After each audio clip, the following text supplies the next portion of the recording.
whatever marijuana you're smoking, I want you to share it with the rest of us, because you are out of your mind. No problem. Are you guys being real? I mean, this whole idea of, oh, Donald Trump can't be beat.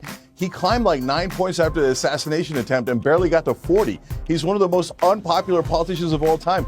It'll be Michelle Obama. Kamala has no chance. Her past is going to come out. She has no credibility. All she does is laugh and cackle. She's the border czar. She's never been to the border. It's a shit show. And I think Kamala has a lot of vulnerabilities. Kamala was kind of the concealer in chief, and she was the one who was coming out onto the podium and saying there was nothing wrong. If it does end up being Kamala Harris v. Donald Trump come November, who wins? President Biden is out, and the most unpredictable presidential race in history has taken yet another sensational turn. For weeks, it felt like only Biden himself still believed he could beat Donald Trump in November. Now the pressure valve has finally burst. By choosing to remain as president, Biden has denied Kamala Harris the opportunity to campaign with the legitimacy of the Oval Office behind her. He's also left many Americans asking, if Biden's unfit to run for office, well, how on earth is he fit to hold that office for a single day longer? A reminder that just a couple of weeks ago, he said this. Well, guess what? They're trying to push me out of the race. No! Well, let me say this as clearly as I can. I'm staying in the race. I'll beat Donald Trump. I will beat him again in 2020. Well, there's no doubt that he wanted to stay in the race, but in the weeks since his debate debacle, his allies, donors and celebrity backers have turned against him in droves. The mounting evidence of senility has become subject to daily media attention, including from many of the people who spent years denying it was real. In short, they flipped, and now they've turned the knife. And to be perfectly clear, they did this because Joe Biden was losing. Americans have been subjected to several years of an industrial gaslighting complex on the president's fitness for office, and the intention was to keep it fully operational. President Biden is absolutely fit. We see Joe Biden up close. We know how attuned he is to the issues, how informed he is. And I debate with him about legislation, and not debate, but discuss it with him. He's right there. I have spoken with the president. He is fully coherent. He is on top of detail. He's sharp. He's fit. He's always answering questions. I think that Joe Biden's mental acuity is very, very on. He's one of the smartest, sharpest people I've met in D.C. There's no doubt in my mind that the president is mentally fit for office. Joe Biden rightly says that he has grown very wise in his many decades in public office. As it stands today, you believe that President Biden is clear, candid, and convincing? 100%. Well, let's be clear. These same people will still be spewing the same bullshit if there was any chance of a Biden victory. The president didn't, because the president didn't become old on the day of the CNN debate. That's just the moment his infirmity became impossible to deny. There was nowhere to hide in a live 90-minute broadcast, and many millions of people got to see for themselves that the cheap fakes and disinformation about his health were in fact legitimate observations all along. Now the party campaigning on a threat to democracy has forced out a candidate who won almost 90% of the votes in his primaries. Trump's campaign's immediately calling out Vice President Harris as complicit in a cover-up. Kamala was in on it. She covered up Joe's obvious mental decline. Our president is in good shape, in good health, tireless, vibrant, and I have no doubt about the strength of the work that we have done. But Kamala knew Joe couldn't do the job, so she did it. Look what she got done. A border invasion, runaway inflation, the American dream dead. They created this mess. Kamala owns this failed record. It's an effective message, and I suspect many people will agree with it. Nancy Pelosi, whose treachery played a key part in Biden's downfall, rushed out a statement praising Biden as a patriotic American who's always put our country first. Many others who've hammered nails into his political coffin have done the same. Their cynicism is, of course, staggering, and yet it might just work. Certainly this will blow the race wide open again. Kamala Harris has yet to prove she can be unburdened by the has-been. But whether it's her or somebody else, Trump will now have to focus again on his runaway campaign against an opponent many years younger than he is. A fresh candidate may drive up turnout among Democrats. Swing voters who saw the sheer absurdity of Biden's campaign may well be back in play. But I think many Americans will have a hard time forgiving the party that told us the grown-ups were in charge as they, like their president, sleptwalked into this historic disaster. Well, later in the programme, I'll talk to RFK Jr. on the first of this special series of interviews and debates in New York City this week. But first, let's meet the panel. Joining me now, the journalist and commentator Emily Austin, Vincent Ashama from the Patrick Bet-David podcast, host and founder of the Young Turks, Cenk Uygur, and the host of the progressive podcast Ring of Fire, Farron Cousins. So welcome to all of you. Emily Austin, let me just get your reaction, because I've been running columns for the New York Post for the last 18 months to 2 years, basically saying that Joe Biden is not fit for office. There were so many signs, whether he was face planting on stage, whether he was falling off his bike, tumbling down the steps of Air Force One, talking complete gibberish in press conferences, basically trying to speak America into war and then having the White House rein it back in 10 seconds to say, that's not what he meant to say. It was so obvious. And yet we were all lied to from the White House press podium, from the president himself, from his allies, his friends, all the people we just heard talking. What do you make of the sequence of events leading now to the admission to the world he wasn't fit for office? I understand that there's this loyalty to your party that you want to maintain and you don't want to give up on your candidate. But the American people have been seeing for the longest time, let's forget the policies for a moment, but his cognitive decline. Now, if you take a look back at the 2020 debate and now you see what Biden's become, you can already notice the decline begin then. But the media, the politicians, they chose to gaslight the voters, the donors, and all of the American people lying, as you just saw. No, Biden is as sharp as a tack. He's not ill. He's mentally fit. And now he himself is acknowledging that he can't.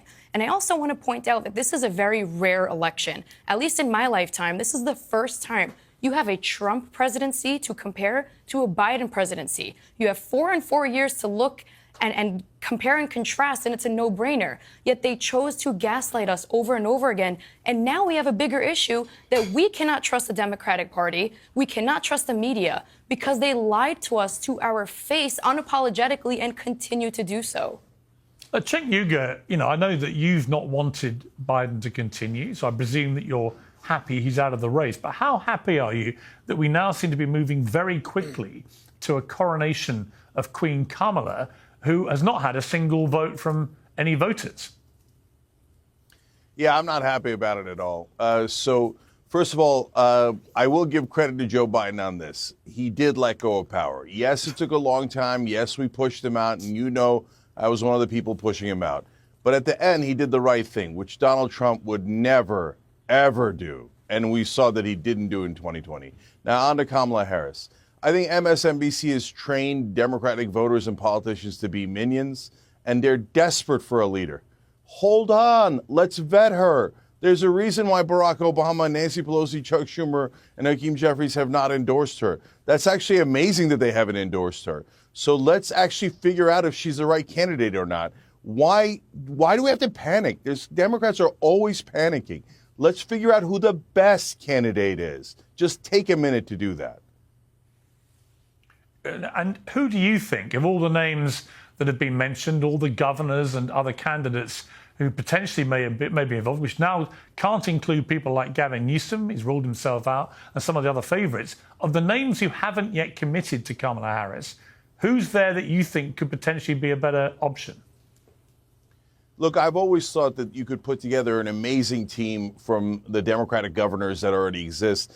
Of the names that haven't endorsed her yet, still Andy Beshear and Wes Moore are on the table. One won twice in Kentucky as a Democratic governor, which is amazing. Wes Moore is a dynamic governor of Maryland. But the bottom line is, I don't have a strong opinion on who it should be, other than to say, for God's sake, do an open convention and let's test them. And whoever's the best, whoever's the strongest will win. That's so obvious and so logical. We don't need to panic. There's a lot of great options. And you know what's going to happen if they panic right now? They're going to pick Kamala. Oh, my God, we have to have a leader. They pick Kamala. And then we see a couple of problems with Kamala. They're like, oh, nobody could have seen that coming.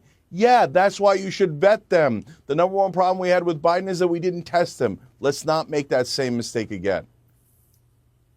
Okay, Vinny Ashana, Donald Trump rang me on Saturday night. I just got to New York. I did a hit on Fox News. He was watching it. And I was talking about the extraordinary personal courage I felt he showed when he was shot. I mean, to be shot as someone who was president, maybe president again, at a rally, and then to get back up when you've been taken down by your Secret Service agents and do what he did, punch the air, chant fight, fight, fight, even with blood spurting all over his face. And so then, frankly, a week later, on Saturday night, to go back on a stage, back at another rally with tens of thousands of people, who most of whom you will have never met before, have no idea who they are, that shows a lot of personal courage, whatever you think of Trump. But when I spoke to him, he was, I got to say, icily confident. He was chilled. He was relaxed about it all. He was enjoying the mayhem around the Democrats. But he has his eye on the prize. And I think he believes fundamentally it doesn't matter who the Democrats put in charge. He's going to win. Piers, I don't know. I honestly don't know what you're talking about. I, like Democrats like Joy Reid, believe that was all set up. Donald Trump set all that up. That was fake blood, fake, the two gentlemen, the gentleman that died, the fireman, that's all fake. None of it's real. I think it's all BS. I think it was all fake. I'm actually being extremely facetious. Do you know what, Vinny? Piers, but Do you Piers, know what, Vinny? I'm actually glad you started. Piers, let's think about this. Listen, I'm glad you started with a joke. Yeah. I want to make the point, though, that even though I know you're joking, the reality is that they have been behaving, people like Joy Reid and others, exactly how they've accused Trump of behaving for years. Exactly the same way. They've told deliberate lies. They've said black is white. They've said the sky is blue when it's green and so on. They've literally been lying and deliberately lying. None of them believe it was staged, but they are happy to fuel a conspiracy theory, even if it makes them look like two-faced hypocrites. Piers, not surprised when it comes to the Democrats. And let's be honest, Piers, at least we're not living in a boring time. In the past 2 weeks, we've lived through an attempted coup by the killing of Donald Trump. They tried. And now an actual coup of Joe Biden. Let's not get it twisted, Piers. The night of the debate, the last presidential debate, when the world saw Joe Biden for what he really was, a plan was put in motion, and that plan was get rid of Donald Trump. We have to kill him. Plain and simple. This isn't a conspiracy. Okay, Kim Cheadle just came in front of Congress, Piers, before I got in here, and she said in front of Congress, and I quote, "The assassination attempt on former President Donald Trump on July 13 is the most significant operational failure of the Secret Service in decades." She's claiming incompetence. Piers, I'm leaning towards orchestrated negligence, okay? You want us to believe that some 20-year-old kid, no social media presence, no camouflage, climbed on a roof with cameras everywhere, laid there, and got shots off on the president?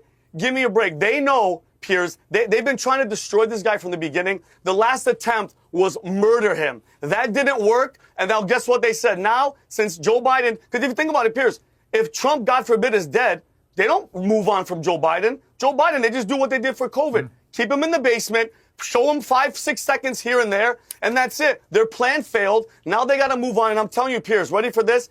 Come August, if Kamala's polls are trash at the DNC convention, which is in Chicago, Michelle Obama. I know Cenk was talking about popular and who's going to let's wait. It'll be Michelle Obama. Kamala has no chance. Her past is going to come out. At 29 years old, she was having an affair with Willie Brown, who was 60 years old. She slept her way to the top. She has no credibility.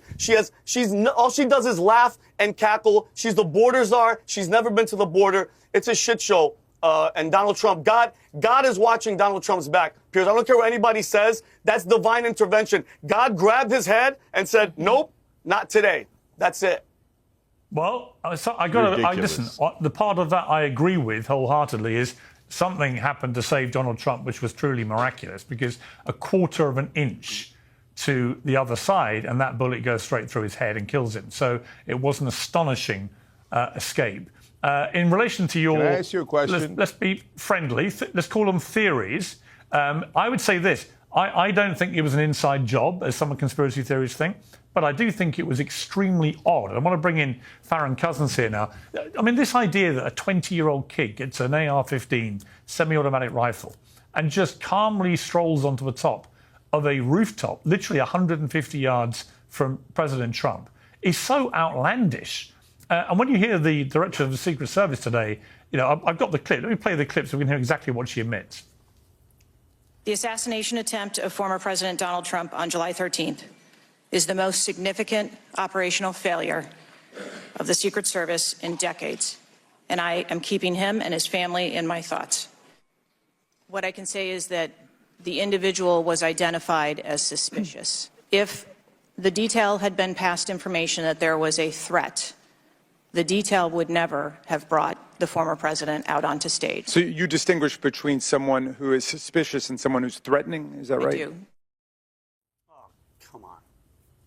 I mean, it just seems incredible to me, Farron, that there's the Director of Secret Service admitting they knew this person was there and might constitute some kind of threat, but they still didn't do anything, and they allowed the president to walk out. I spoke to Trump on Saturday, and he said the thing that bemuses him most is that quite often at public events, that his detail will hold him back for 10, 15 minutes while they're just checking something out that looks a bit suspicious. And he said invariably it's fine, and then he goes back on 10, 15 minutes later than he planned to.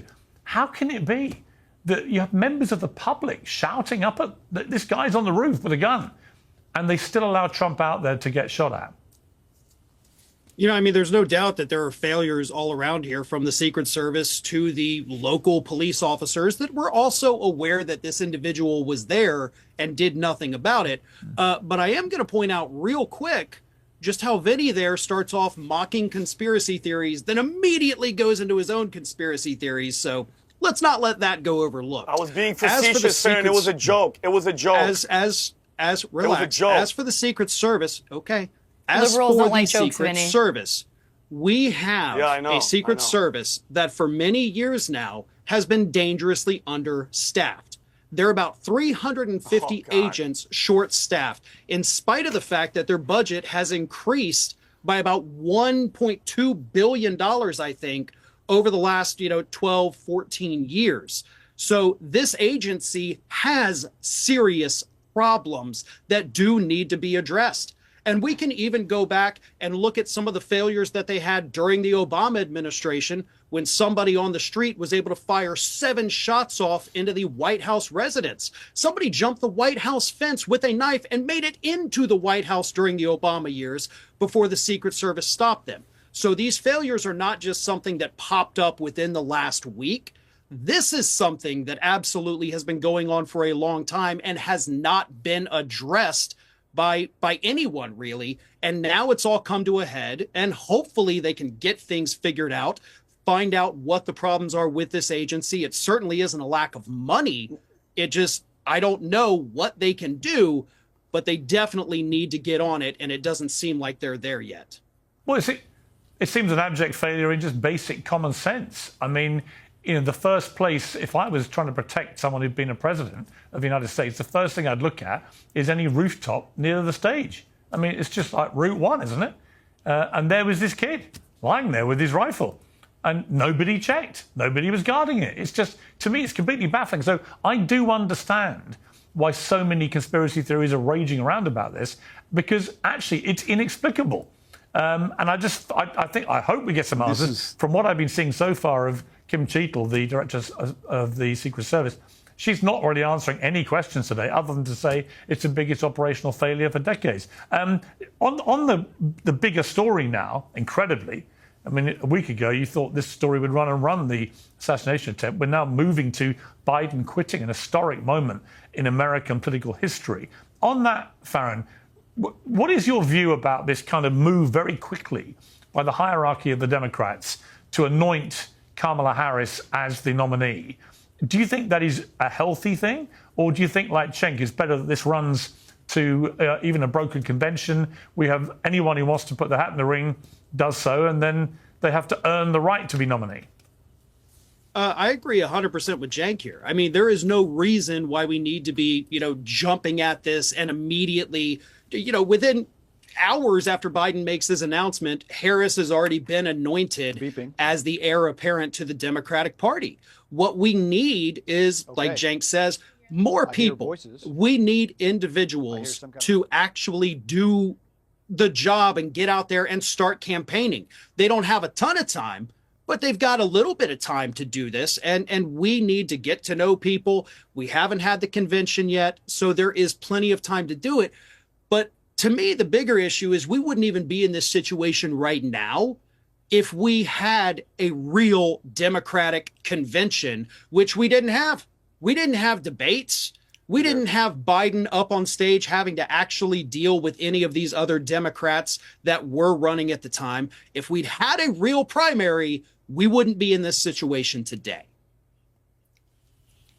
Okay, Emily, look, we are where we are with this. I mean, how we got here has been totally chaotic. I mean, the irony is, when this began, people were bemoaning the fact this was the most boring campaign ever between two old guys duking it out for the second time. Nobody is saying that now. We're now into completely unprecedented times where, yes, since World War II, there have been two other presidents who've stood down, but actually never at this late stage of a race. And the question, I guess, for the Democrats is, if you do go to a brokered convention in a month, you're leaving it so tight. Never mind anything else, the vetting process for people who actually want to be president is a gigantic process and fraught with danger if you only have a few weeks to get that resolved. The advantage of Kamala Harris is that she's been in situ as vice president for nearly 4 years. She's been vetted properly, warts and all, good, bad and ugly, and there's plenty of that in her back catalogue, all of those things. She seems to me to be the obvious safe move for the party, because anybody else is going to have to go through a forensic dissemination, not just by the vetters, but then by the media, who have got their blood up like a bunch of sharks in the ocean. Quite frankly, I don't think it matters who or how they replace Joe Biden, because whoever it is, Trump is still going to dominate this election. Like I said earlier, his policies work. He's not liked personally, but America is in such a bad place that I do think American people are willing to now look at the actions that Trump is going to take as president. Every single thing that I've personally seen that they've been using to slander Trump has either been fact-checked and confirmed as false or just merely straight up a lie. So at this point, the only person I think who stands a chance, and when I say chance, I still think they're going to lose, but they'll put up a fight, is Hillary Clinton, because she's already been down this road with Donald Trump. She knows how to campaign. It's going to be a good show for the Democrats. She's still going to lose, so it really doesn't matter in the end. You are a great wind-up, Miss Austin, because I can see both Cenk and Farron there recoiling in utter horror. I mean, Cenk, Hillary, I'm sure, would absolutely love to do it, but she has now, along with her husband Bill, publicly endorsed Kamala Harris. I mean, do you not think there's a merit to my argument that actually she's by far the easiest choice, given she's been properly examined by the vetters, by the media for a number of years now. And also, I would put this into play. She gets all the money, if it's her, that's been given to Biden. But she also has quite an interesting perspective, if you like, against Trump. She's the former prosecutor. He's the convicted felon. You could see that she could turn that into quite an aggressive attack plan. I mean, does none of that rock your boat? Yeah. No, look, Kamala Harris, if she wins the open convention, I'm perfectly happy to have her as the candidate. But she hasn't won that yet. And honestly, I got more votes than she did running for president. So I don't know how she's been vetted. She really hasn't. What does she do as vice president? I'm not talking her down. I'm just saying we don't know nearly enough. And I don't want to fall into the trap that you guys are obviously setting. You guys are all Trump fans. So you're like, yeah, pick Kamala or maybe Hillary Clinton. Yeah, that's a great idea. No, let's pick the strongest candidate. I'm not a Trump. Hang on, Cenk. I'm not a Trump fan. People say to me, you want Trump to win. You're a Trump supporter. No. Come on, I have known Trump. Listen, let me set my stall. I've known Trump nearly 20 years. I get on very well with him personally, albeit we have a few rocky patches. But the bottom line is, I don't have a vote in this race. I'm a British citizen, not an American citizen. I've never told anyone to vote for Trump. And I'm as critical of him as anyone. I've been incredibly critical of Trump, as well as not being afraid to praise him when I think he's right. And for example, if you can't look at the way he responded to being shot and praise him, there's something wrong with you. Yeah, and I praise them for that, of course, because I have eyes and ears. And you know I'm reasonable and I'm honest about all these things. But are you guys being real? I mean, this whole idea of, Donald Trump can't be beat, he climbed like 9 points after the assassination attempt and barely got to 40. He's one of the most unpopular politicians of all time. This lunatic conspiracy theory that the Democrats would want him assassinated. Are you crazy? We want him as our opponent. He's like the weakest candidate possible. Well, it's no coincidence. Cenk, it is no coincidence that on the day that Biden finally threw his his white flag up was the day that there was a poll saying that Trump was now 7 points ahead in Michigan. That's a depth changer. But no, wait, no, Piers, you know, wait a minute. No, Piers, you know that I've been saying for a year, and I've been saying it on this program, that Joe Biden was definitely going to lose. He had a 0 chance because he was so deeply unpopular and his favorabilities were so low. And I was trying to snap the Democratic voters and politicians out of it. And you're welcome. I did. Having said that, that's not because Donald Trump was so popular. I'm saying almost anybody could beat Donald Trump. He's one of the 3 most unpopular people who have ever run for president. The problem is the Democrats put the other 2 against him, Hillary Clinton and Joe Biden. Right, but you're missing my so point. Just pick someone else and we'll win easily. Well, hang on. Let's talk over each other. The point, Vinny, the point I would make, just before I let you respond to that, is that it's all very well, but we all know the election comes down to a few swing states, and Michigan is absolutely key. The Democrats have to win in Michigan, really, to have any chance. And to have a 7-point gap announced on Sunday morning, that is why I think Biden was basically told by the grandees of the party, you've got to stand aside. He was going to get flatlined. But Piers, of course, hold on. that's Piers, not the only stat. First of all, whatever, hey, Cenk, whatever, because Cenk, I believe you're in California. Whatever marijuana you're smoking, I want you to share with the rest of us, because you are out of your mind. Problem. Donald Trump is an unpopular president. Are you freaking bananas? Have you seen the rallies? You live in a bubble, You're Vinny. delusional. And Cenk, you're going to go down in history. You can't read when numbers. People see you, bro, and I actually like you, Cenk. Cenk, I actually like you a lot, and I'm being genuine. I wish you would have. If you're better than Kamala, you're better than Joe. I'm being honest with you. But Cenk, you're going to go down as that guy when people see you. That's the guy that just hates Trump. That's what kind of existence is that? I can read numbers. And let's be honest. The Democratic Party, hold on, Cenk. The Democratic Party, let's be honest. What are you guys doing? Look at your top picks. Kamala Harris, Gavin the Snake Newsom, Hillary Clinton, Pete Buttigieg, Gretchen Whitmer. What do you guys have? At least the other side, mind you, I'm not a Republican, but I am voting for Donald Trump. As at least Vivek Ramaswamy, they have people that are energetic, that love this country. The other side is ridiculous, man. Like, what are we talking about? Like, it's unbelievable. Guys. By the way, I was in New York, Piers. I was in New York with Patrick Bet-David. We were there on a little vacation. And you think New York, a lot of Democrats. You should see the amount of Donald Trump hats that I saw. And even after the assassination attempt, after the freaking coup attempt, Vinny, I'm in New York, and I've seen it. And not only seen it, I've been amazed, anecdotally, how many people are telling me they're going to vote Trump. Way more than I can ever remember in New York. So, Cenk, I'm not sure you're right about this. I felt in 2016 that many people were missing the Trump train. I'd been down in Middle America, and I could feel it roaring away, and I could feel intense dislike for Hillary Clinton. And I got to say, I'm feeling it exactly the same again now. And it's been, I think, a result of several things. The debate debacle, where Trump managed to conduct himself by Trump standards in a very smart way. He was pretty measured most of the time. He allowed Biden to effectively hang himself on live TV. Then the response to the assassination. And now I think he's coming out with all guns blazing, pardon the analogy, given what happened to him, but literally using what happened to him to fuel a sense that he's the strong guy in the room, that the Democrats have never looked weaker. They've now had their leader had to stand down, and they've got a completely...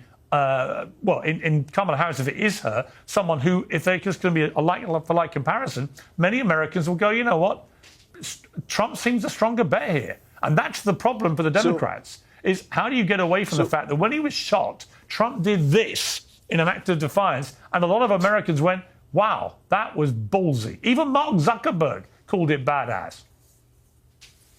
Yeah, Piers, I called it badass. And in 2016, right around this time, I said Trump would win. So what I have is apparently an ability to read numbers that is just missing in Washington, D.C. So Joe Biden's numbers were pathetically low. They were in the 30s. He barely even got into the low 40s ever. But Donald Trump's numbers are terrible as well. They're usually hovering around the high 30s, low 40s. These are terrible numbers. You guys can use all the anecdotes you like. And Vinny, Brother, I got respect for you, too, even though you say crazy conspiracy theories.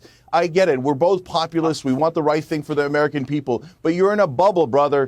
Just because you love Trump and everyone you know loves Trump doesn't mean that the country does. 55% of the country hates Trump. We just have to put a non-establishment candidate up, and we'd win easily. But of course, again, Democrats panic and go, whoever's the leader, I'm going to support. Okay, just hold on. If we picked someone who won in Kentucky, for example, we'd win in a crushing landslide. The country doesn't want to vote for Trump. It's in the numbers. Get out of your bubble.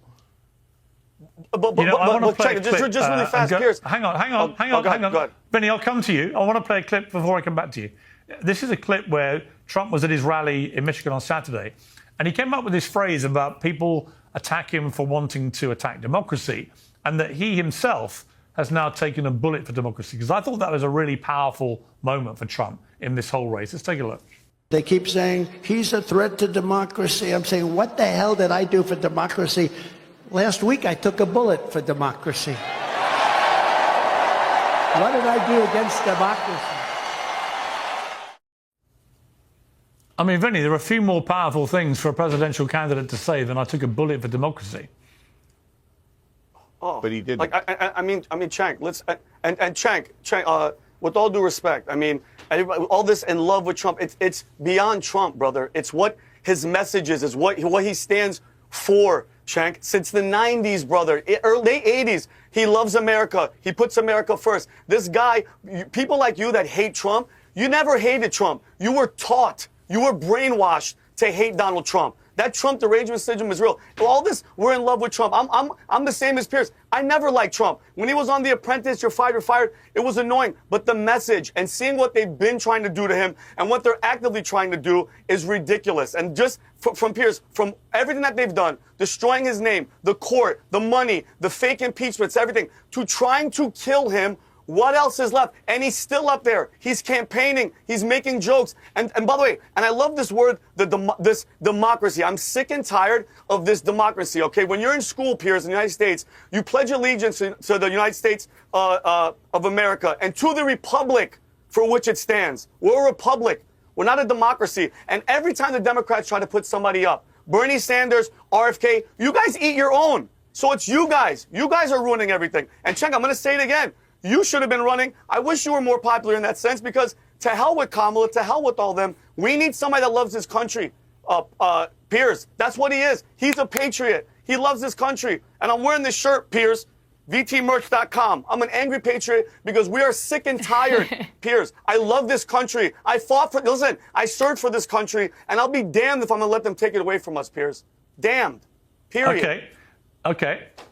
Listen, I just hold fire for the panel for just a few minutes. I'm going to talk now to Eric Prince. He's a former U.S. Navy SEAL and the founder of Blackwater USA, a private military company that provided security services during the Iraq War. Welcome to you, Eric Prince. First of all, as we're talking, the director of the Secret Service, Kim Cheadle, is testifying, obviously, up in Congress today. But she's apparently refusing to really answer most of the questions. She's admitted it was the worst failing operationally by the Secret Service in many decades. Are you surprised she's not resigned? It's in keeping with the Biden administration that they don't expect accountability from any leader that fails doing what they're supposed to be doing. Look, she's hiding behind the FBI investigation. That's an easy way for her to duck and cover. This is the rope-a-dope approach in Washington where you show interest, then stall. She promises to get back to them with certain answers, and it's all just, it's a charade. If there is any honor to it, she would resign. If Congress had any power, they should at least defund her office so that she is not getting paid anymore because clearly she has failed under her leadership. It is shown to be complete incompetence. From a security perspective, a security professional's perspective, there are so many horrific failings that nearly led to the assassination of Donald Trump. There were people that died because of that incompetence. When you look at the failure of advance to allow somebody to get set up 140 yards away from your protectee, down to even once the shots started, how long it took them to get Trump off the X. It is failure upon failure upon failure. And like I said in a Twitter post a week ago, It's either massive incompetence or malice. I'm still tilting towards massive incompetence, but again, this administration doesn't fire people for completely screwing up. It's in keeping with it. And as your panel was talking, there is clearly differences in electoral styles. There's one party kind of promotes accountability. One clearly, for the last 3.5 years, does not. I mean, you mentioned a series of terrible errors that were made here. Some of it is just incomprehensible, Eric. I mean, the idea, like you said, that the nearest rooftop is just unmanned, unguarded. They didn't even put a drone over it. And yet you have this kid apparently used his own drones before this attack, then just calmly gets on the roof, has his rifle, fires off shots, even though he appears to be in the sights of the snipers who are looking at him. He appears to definitely be in the sights of members of the public who can see him, and so on and so on. I'm really struggling, and have been since I heard about this, struggling to hear any account of what happened that just doesn't sound ridiculous. Why wouldn't the first place you would try and protect be a rooftop vantage point, which is the easiest place for someone to kill him? If any professional that went to the site doing the advance, because most executive protection is done well in the advance work before the protectee arrives, and you make the plan and you figure out where is the likely spots the threat is going to come from. And so anybody that stood in that podium and looked around and said, aha, that's called the sniper hotel, the obvious place someone's going to set up and take a shot. 140 yards is so close that a first-time 12 or 14-year-old deer hunter could make that shot. This is not a long distance. The fact that the Secret Service were looking at the guy, the Secret Service has between a 14 up to a 25 power scope on his rifle, so he's going to be able to see whether that shooter not only has a weapon, they could tell whether he had a shave that day or not. That's the level of detail they can see. So for a Secret Service agent, sniper, to look through and see that, he's there laying in a prone position, he has a rifle, and it's pointed at the presidential contender, Trump, is shocking. I think they probably didn't fire because they weren't sure whether it was a local cop that was there in a position. I think they had horrific command and control. They had horrific planning. Supposedly law enforcement, a SWAT team in the basement or in the ground floor of that building that the sniper took a shot from. It is so many grievous errors. It's a comedy of errors, except people died. And I think people do not really appreciate how bad it would have been the day after if Donald Trump was assassinated. World War I started because of bad diplomatic security. The heir to the throne of the Austro-Hungarian Empire assassinated, and it clacked off World War I, which killed millions of people and rewrote the borders of Europe. Imagine America if the federal government, who's supposed to be protecting Donald J. Trump, so clearly and horrifically fails, and Donald Trump gets killed. I cannot imagine the second and third order effects of how bad it would be. I totally agree. I totally agree with you. I think we should not underestimate what could have been the repercussions from his assassination. The other thing that really struck me as operationally so inexplicable was, I remember, I think I was about 16 when Reagan got shot outside the hotel in Washington, where I know you are. And yes. The first thing they did, the agents around him, was they dragged him straight into the car and got him out of there, which I would assume is, again, route one protection of any president or ex-president. But in this case, they took him down, but then they allowed him to get back up, and they put one of the female agents in front of him, who was so short by comparison, it exposed his whole head and his upper body. Now, they didn't know there weren't more shooters in the crowd. It could have been a coordinated attack. Surely the Secret Service job in that scenario is to keep him away from any line of fire, not allow him to get back up where he can be shot again. The first rule in executive protection, if something happens, is to get the protectee off the X. The X is where the attacker has decided to get after you. And the fact, you can even hear it in the radio chatter. Where are we going? What are we doing? What's the plan? It's horrific. That should have been drilled into them so that it is autonomic. Literally, look, the Secret Service agents, some of them were highly qualified, some of them clearly were not. And, you know, when something like that happens, you get a massive dump of adrenaline into your body, which is why you train it so that it is autonomic. If A, then B, and if B, then C.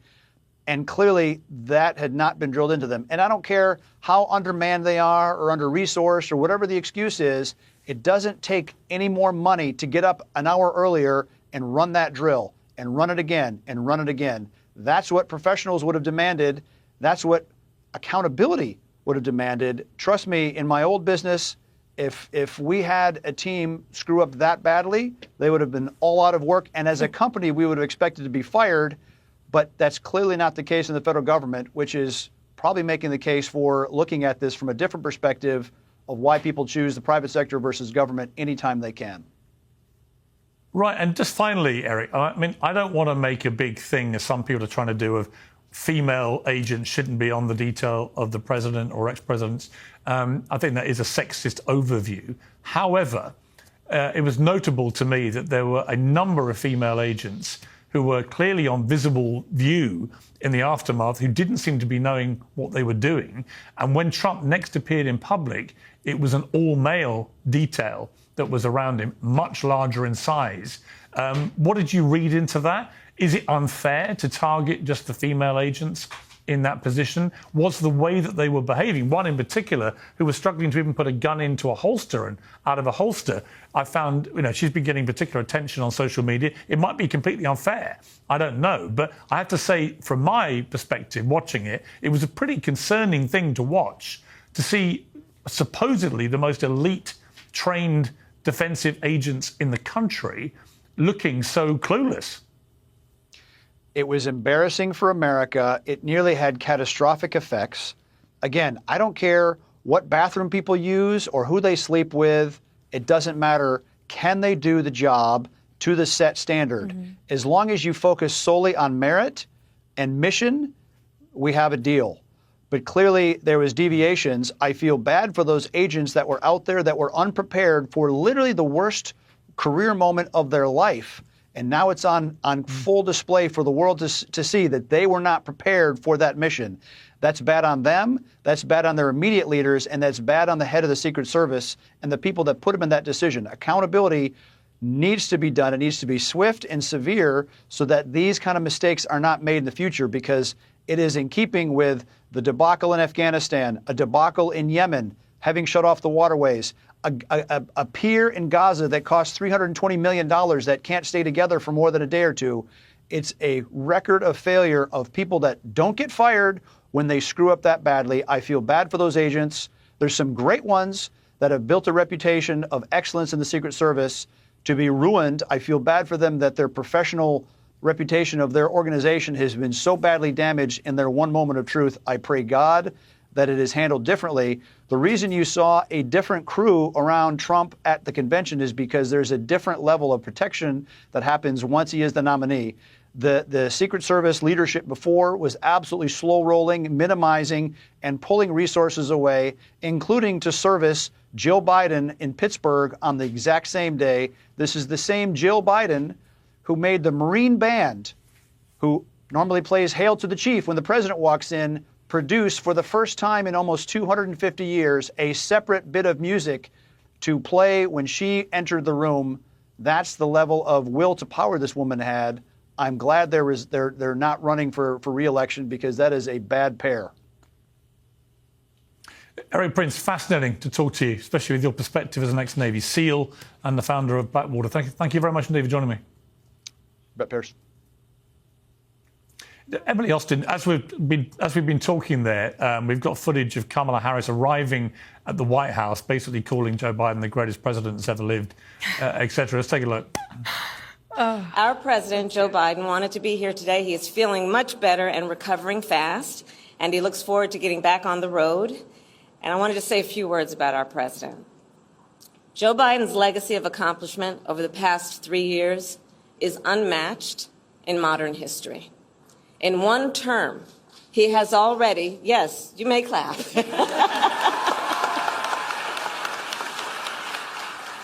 In one term, he has already surpassed the legacy of most presidents who have served 2 terms in office. Our president, Joe Biden, wanted to be... Well, I mean, as I think was said by Her Majesty the Queen after Meghan Markle spray gunned the royal family on Oprah Winfrey, recollections may vary about the record. Let me just go quickly to you, Farron Cousins.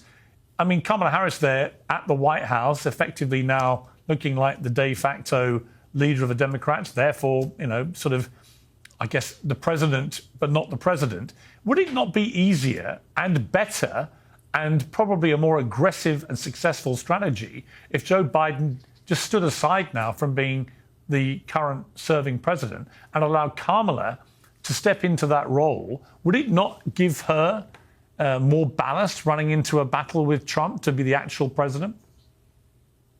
I definitely think it would, to be perfectly honest with you. I think if Biden were to come out and say, listen, okay, I'm actually done with everything, I'm out of here, and she becomes president, then she's going to get a couple months on the job training under her belt, which is definitely going to help. But at the same time, I think Joe Biden would obviously never do that.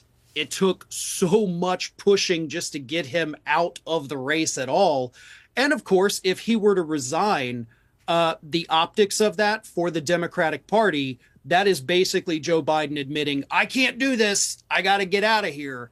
And that is definitely something the Democrats do not want to happen. To be honest, that's exactly what he's done. I mean, everyone knew he was desperate to carry on, but he's now thrown the towel in. And Emily Austin, I mean, the trouble is, the Democrats are going to get absolutely pounded now until Election Day.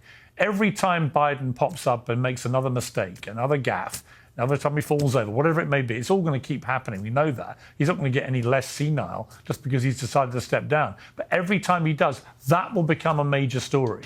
That the man who's unfit to defend his presidency for another term is still president for another few months. I just don't think it's an act that can fly. And I think it also makes Kamala Harris's position extremely awkward because there she is at the White House sort of acting presidential, but the real president hasn't been seen since he announced this bombshell yesterday, hasn't been seen or heard. He didn't even say it in a national address. He said it on X, which is great for Elon Musk in terms of showing how relevant and important X is as a platform. But it's all very odd, isn't it? It's bizarre and frightening, quite honestly, especially on a global stage, that we as a country have finally taken a step to acknowledge he's unfit to run for another election. But if we can acknowledge that, then how can we look past the fact that he's still our president? 5 months is a very long time away. Every 24 hours as an American feels like a year has passed given the climate right now. How can we just pretend that this is all not the biggest issue? Cenk earlier was saying not to panic, but we should panic a little bit because we are in a bad place right now, not just domestically, but internationally, and something has to be done. And I just want to give my final thoughts on 2 subjects I didn't get to interject on. I don't think it's crazy or I'm a conspiracy theorist, especially now just hearing Eric Prince speak, to think that this was a calculated assassination attempt on Donald Trump. It's not a conspiracy theory. There was so much negligence that you cannot simply say this was a mistake. The American people at that rally saw this shooter on the rooftop for 1 minute and 30 seconds, and nobody else saw it from the Secret Service. Come on, that's not negligence. That is maybe coordinated negligence. And then a second point that nobody seems to be bringing up is that I don't believe Donald Trump is as unpopular as people are making it seem.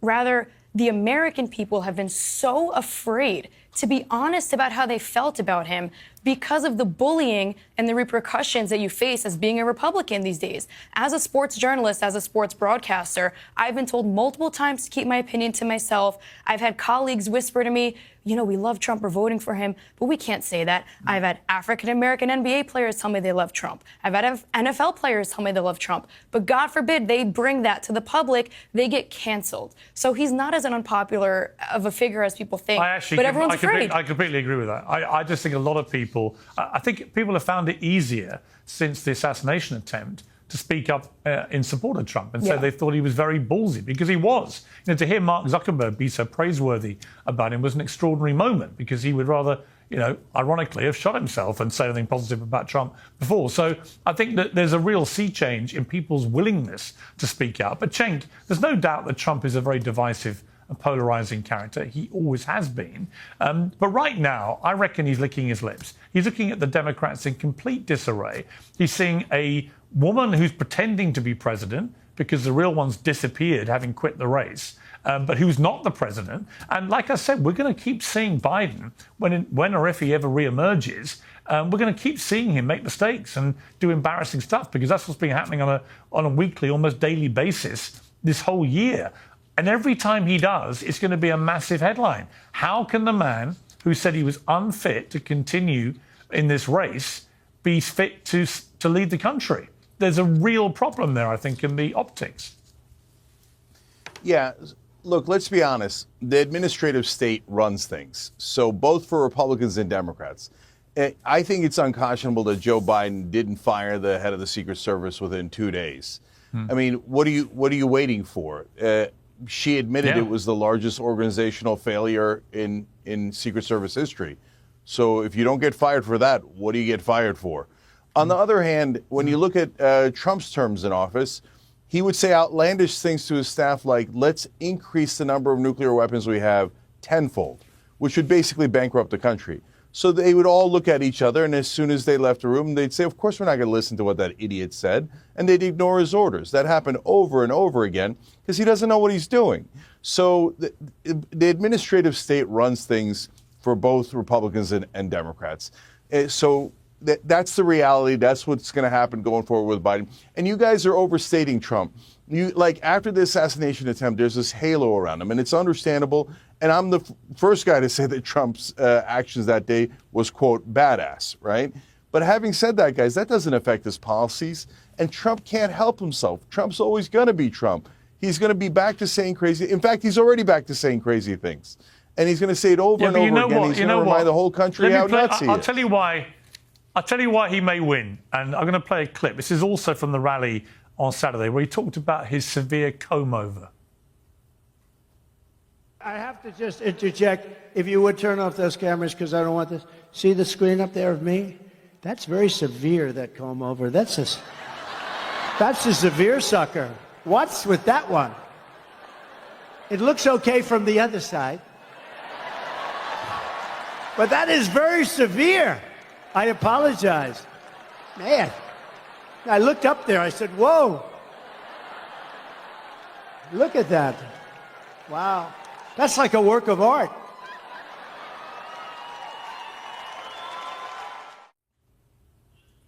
Now, here's the thing, Cheng. Whether you want to admit it or not, whether your little face is creaking into a little smile involuntarily, the truth about Trump, and I made this point in a column for the Post, which he discussed with me on the phone, is he's kind of the Mick Jagger of politics. And I'll tell you why.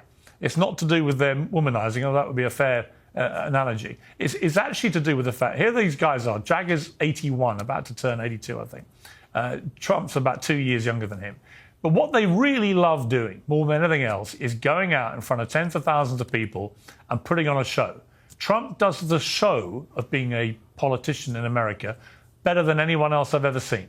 He can hold a crowd for 2 hours, and you may not like it, and Barron may not like it, and a lot of other people may not like it, and you may want to all continue to abuse him and call him a new Hitler, all that kind of stuff. But the reality is there are millions of Americans, 80 million as of the last time they got a chance to vote for him, who do like him and find him very entertaining and very funny and very authentic and very unlike any other politician out there. And that is a problem for Democrats in how you try and take on a guy like that, because they're kind of done with hearing he's the world's most awful human being, because they think, well, he's not, is he? He's not as bad as Putin or President Xi or Kim Jong-un or any of these other real dictators. He's not. And to keep saying he is, I think is extremely self-harming for the Democrats. All it does is make people who are not fanatically anti-Trump think, well, it's bullshit, isn't it? He's not. Yeah, so over to you, my Chen. smile wasn't. My smile was not involuntary. Anna and I on the Young Turks often say that Trump is one of the best insult comics in the business. He's very entertaining. And he's not honest, but he's authentic. There's a difference. So when he does that bit about the comb over, it feels authentic, and you relate to him and you empathize with him. I think he's really good at attracting those crowds and entertaining those crowds. And I don't think that that's a small talent when you're running for president and in politics overall. And I think the Democrats are too shy about picking someone who's interesting, who wants to be in the press, who wants the spotlight. So I get that Donald Trump, he's good at one thing, which is marketing. So I understand all those things. But nevertheless, the numbers do indicate that he's not popular, and for good reason, guys. You might think, hey, he's entertaining or he's authentic, but at the same time, he did try a coup attempt. He had a fake elector scheme where, and we just interviewed Rudy Giuliani on the Young Turks, and he said they didn't use the normal Trump electors because half of them said they wouldn't do it because it was obviously illegal and unconstitutional. So, he might make an entertaining comment about his comb over, but that doesn't excuse the fact that he tried a coup against America. Okay. Vinny, your thoughts about Trump? I mean, look, Trump, he shouldn't be here. He was shot in a way that had it been a quarter of an inch closer to his head, he'd be dead.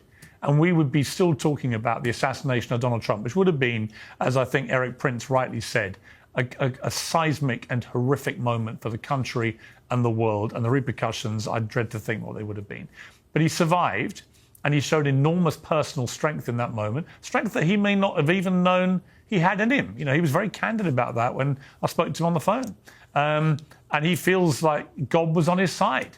And for many millions of Americans, they will like that he believed that God was on his side in that moment. When you're defending him, Vinny, against people that really hate him, what do you say about Trump that is the real kind of reason that he resonates to you, for example? Well, besides Piers being a New Yorker and being, just speaking it real, besides personality, is just the love for the country, Piers. It wasn't until 2016 when he said he wanted to run that the whole machine, the establishment, everybody turned on him. I've been around him. I've been around Barron. I've been around that culture. It's freaking all amazing. The happiest people, the most beautiful women. Look at Emily. I don't know what it is about conservative women. Gorgeous. Have you been to a Democratic gathering? Everybody's bitter and angry and just upset. Everybody's upset. And Piers, I'm gonna make one comment, Piers. If that had been a woke woman sitting there, she'd have already reported you to Human Resources. Keep it coming, Vinny. That's the difference. That's the difference. Piers.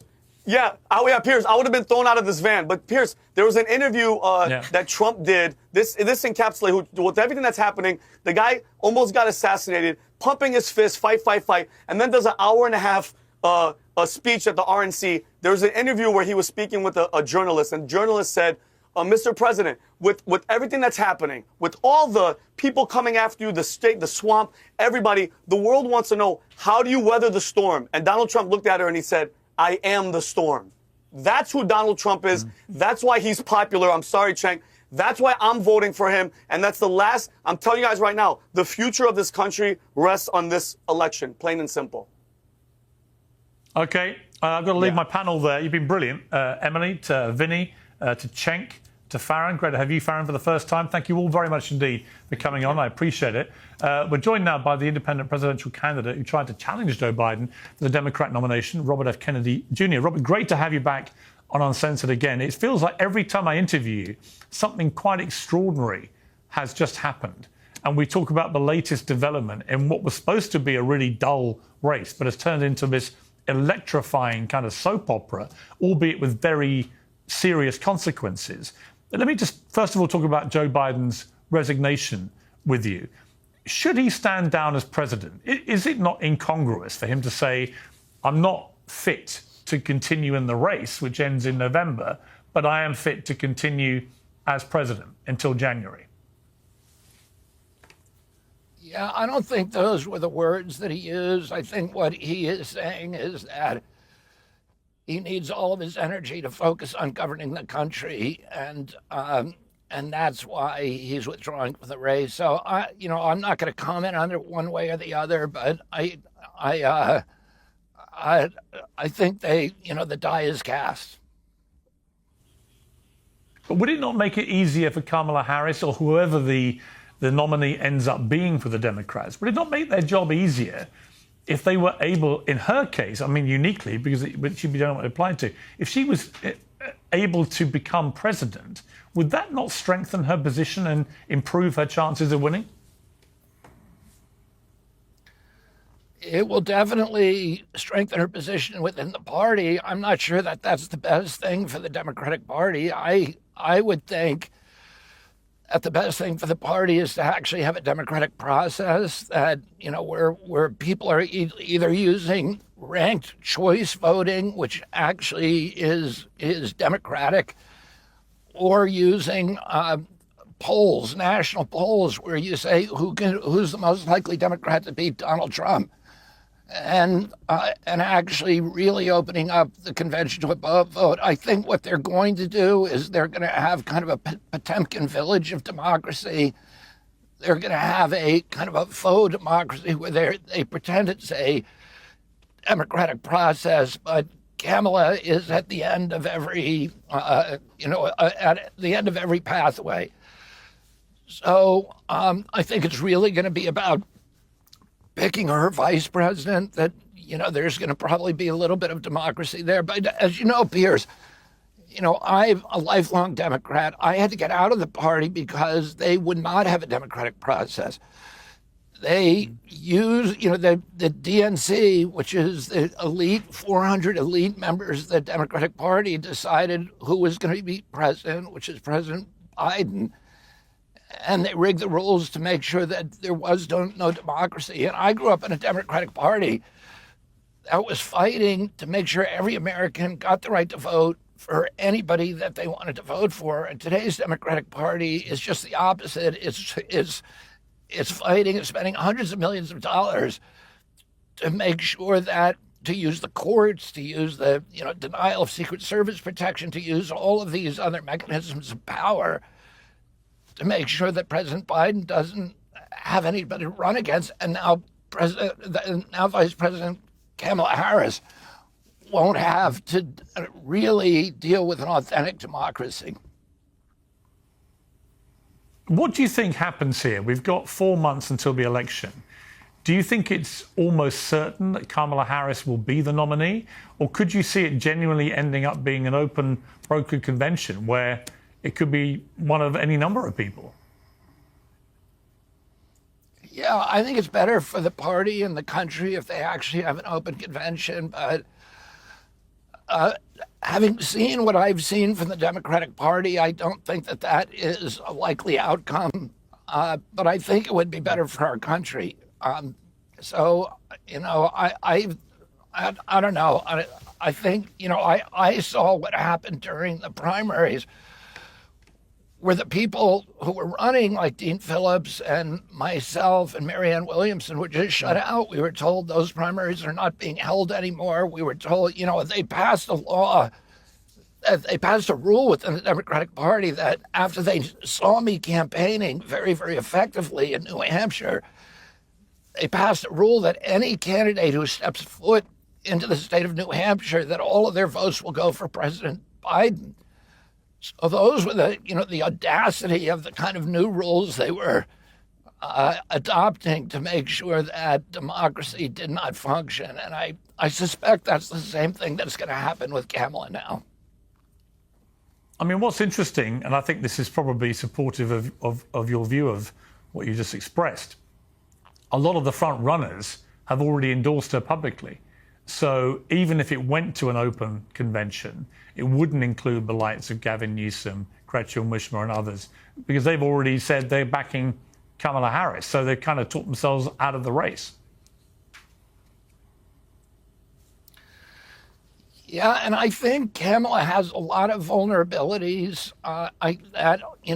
that we're gonna hear more and more about over the next 104 days.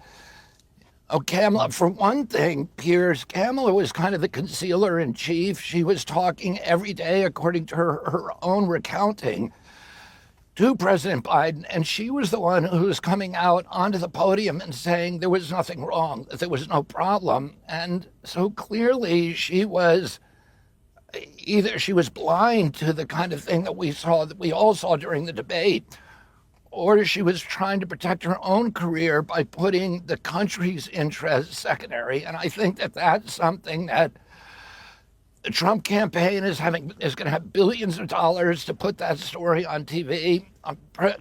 Vice President Harris was also one of the public officials in California who created these policies that made California 49th in terms of education outcome, number one in terms of homelessness. California, 50% of the homeless people in our country live in California. That's not a good record to run on. And I think she has a lot of other vulnerabilities that, that we're going to hear more and more about, and that essentially are going to make her unelectable. Has anything that's happened in the last 3 weeks, from the debate to the attempted assassination, and I'll come to that separately in a moment, to Biden quitting, has any of that changed how you view your role right now? Well, I would say that the election now is very dynamic. So, and, which offers all kinds of opportunities for me, but I really, I try not to predict the future because I just try not to spin stuff. So, we're doing what we've been doing from the outset, which is to fight for the American middle class, fight to end the chronic disease epidemic, fight to end the war machine, fight to end this corrupt merger of state and corporate power, talking about and fight to get the deficit under control. All of these issues that none of the other candidates are talking about. I would say that the Democratic Party no longer has any authentic relationship with the American middle class. The Democratic Party I knew as a boy that represented cops and firefighters and working people is gone. And then the Republican Party has all kinds of problems with their own. President Trump, who got a huge boost from the assassination attempt, and I commend him for his courage and his leadership during that very, very challenging time. He announced yesterday, according to the New York Post, that he is choosing between Jamie Dimon, who's the head of Morgan, and Larry Fink, who's the head of BlackRock, as his Treasury Secretary. And this is, I think people cannot take seriously his promise that he's going to drain the swamp if he actually once again brings these swamp creatures in to run our government. BlackRock is American middle class is not fond of BlackRock, and they see, all of the machinations, its role in the war in Ukraine, where it's got not only the contracts, because it owns all the military contractors, to blow up Ukraine, all the bridges and ports and schools and hospitals, but it also has the contracts to rebuild Ukraine. And, it owns the credit card companies that are bankrupting Americans, that are charging 32%. All of the economic problems that we have, which are the result of this systematic strip mining of wealth from the American middle class and sending it upward to this new oligarchy of billionaires, it's all been orchestrated by BlackRock. And to bring them in to run the Treasury is not, I think it sends a bad signal. I think it's going to be a vulnerability for President Trump. Robert, the last time you were on Uncensored, we had a pretty passionate conversation about the fact you were not getting Secret Service protection. You finally were given that protection, but obviously only after Donald Trump had been shot at a rally. First of all, your response to getting it, albeit belatedly. I'm very grateful for having it. The Secret Service detail I have is very professional. I think they've made me and my family feel very, very safe. And I'm very, very grateful to the Secret Service for finally. And I think I told you at one point, Piers, we actually had repeated conversations with the Secret Service. And from the beginning, the Secret Service wanted to give us protection. Yes, and they were being denied that, and they expected us to, and they were being denied that by the White House. So they were very surprised that the White House, or DHS, Secretary Mayorkas, was not allowing. They found that they did their own assessment of me that found that I was at, quote, elevated risk They wanted to give it to us from the beginning, and the detail that we've got is really wonderful. I think, you know, what's troubling to me, and I don't want to make this about me, but we've seen this weaponization of the federal agencies, of the enforcement agencies, including the CIA, the CIA, FBI, and even the NIH and the CDC, in it being weaponized for political purposes. And, you know, I just won this lawsuit against the Biden administration, Kennedy versus Biden. I just won an injunction against the Biden administration using the FBI and the CIA and NIH and CDC to censor me, to stop the censorship.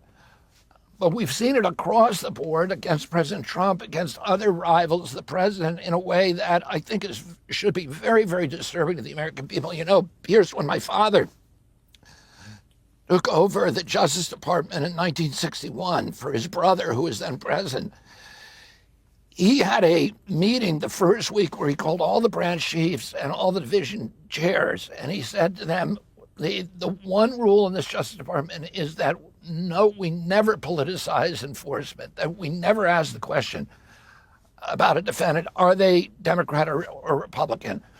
We have a responsibility for making sure that the American people believe that in our country, justice is blind, that the enforcement agencies of our country are neutral politically, and that's the only way to maintain faith of the American public in these critical institutions of democracy. So, and I think President Biden really dropped the ball on that. I think, you know, President Trump did too. When he was running, he was talking about, you know, locking up Hillary Clinton and appointing a special prosecutor to do that. And, you know, it's paradoxical that when he got that, now that he's on the outside, he saw those federal agencies weaponized against him in ways that I think the entire country witnessed. But it's not good for our country. We look like a banana republic. Yeah, completely. And when you saw what happened to Donald Trump a week ago and how close he came to being assassinated, and the full scale of how the Secret Service had dropped the ball in protecting him with this young kid with a rifle on a rooftop just 150 yards or so from where Trump was standing. Do you think that the Director of the Secret Service, Kim Cheetle, who's currently testifying on Congress, should she have already resigned? You know, I have a lot of questions about how about the coverage, and we're hearing now. We heard this actually from President Trump. I spoke with President Trump soon after, you know, the evening of his shooting, and we talked about the fact that the Secret Service, and he was very complimentary of his Secret Service detail and their bravery in getting up onto the stand very, very quickly and moving him off and protecting him.